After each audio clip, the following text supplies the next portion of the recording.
All right, so one of the things they do in Puerto Rico is called parrandas, and we just got a parranda in the house.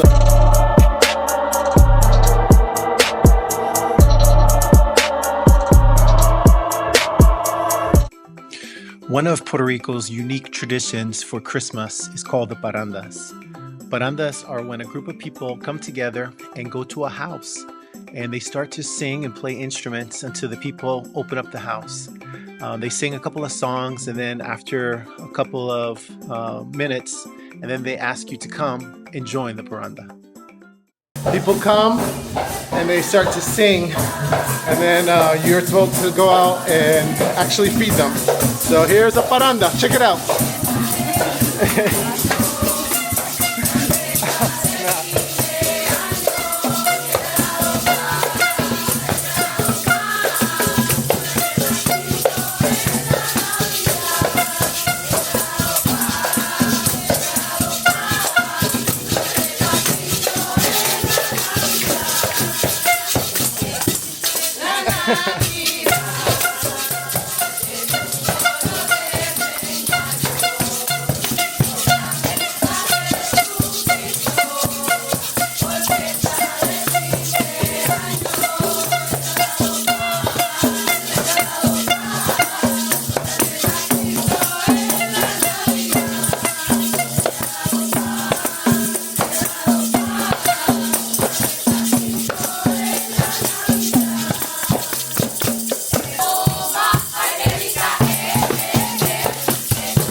So after they get you in the parranda, they ask you if you want to join. So we're going to go ahead and we're going to join them and go to a couple of the other houses.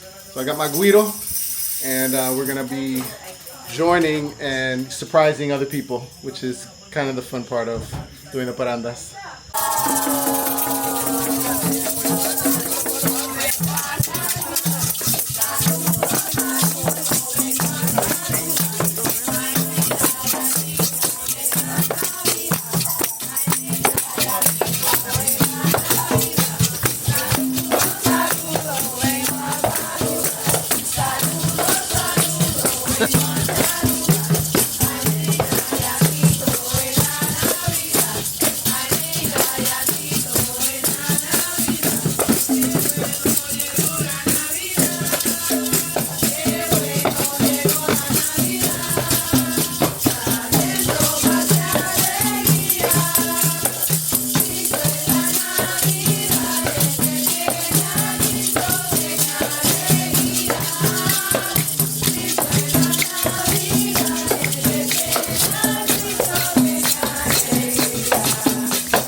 Parrandas can happen at any time in the night. The one that I remember the most is one came at around 2 o'clock in the morning and woke us up. But it's fun when you go on it. Not so much fun when they wake you up at 2 o'clock in the morning. But wonderful tradition here in Puerto Rico. Feliz Navidad y que Dios te bendiga. Merry Christmas and may God bless you.